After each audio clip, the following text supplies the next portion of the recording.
देने जा रहा हूँ जिसका नाम है Kavach, anti train collision system indigenously developed. तो for better understanding I have divided the topic into subtopics. First कि कवच क्या है, कवच काम कैसे करता है, इसके स्टैटिक्स एंड हम लोग क्या कर सकते हैं इसमें, एंड कंक्लूजन।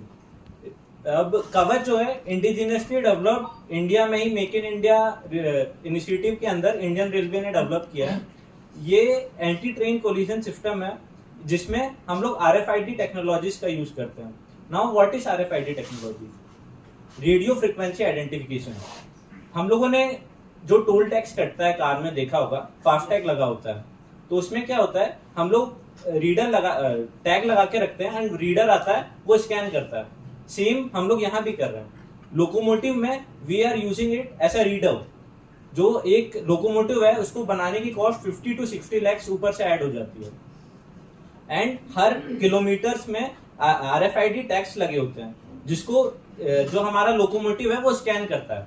तो इससे उसकी speed, distance and the perfect precise location, ये तीनों चीजें पता लग जाती है।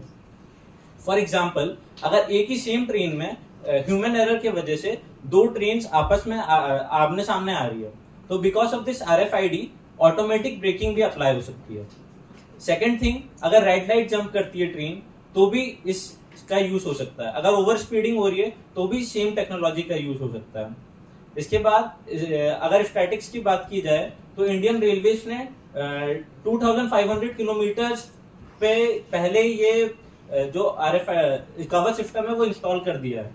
And by 2030 we are planning कि 25,000 किलोमीटर्स की जो रेलवे ट्रैक्स है उसमें ये सिस्टम अप्लाई कर दिया जाए।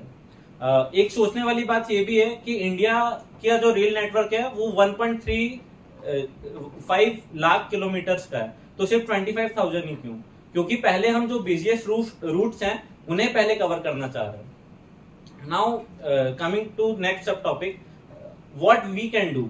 सो वी हैव हमने सिविक सेंस का नाम बहुत सुना होगा, but Indian railways just because उनके जो बेड सीट्स जो लोग ले जाते हैं, जो पिलोस ले जाते हैं, जो कंबल्स ले जाते हैं, उससे भी जो इंडियन रेलवेज को है बहुत ज्यादा लॉस होता है रिवेन्यू में। तो हम लोग एज अच्छे सिटीजन्स सिविक सेंस फॉलो कर सकते हैं एंड अगर कहीं ये देखा जाए तो उसे रोक सकते हैं। Apart from it, Indian railways की उपलब्धि की बात की जाए तो अभी हाइड्रोजन फ्यूल में भी जो है इंजन बन के रेडी हो चुका है, वो भी ट्रायल पीरियड में। सेकेंड थिंग, सोलर जो है ट्रैक्स में सोलर इम्प्लांटेशन भी हो चुका है ताकि बिजली भी जनरेट हो सके। Now in conclusion I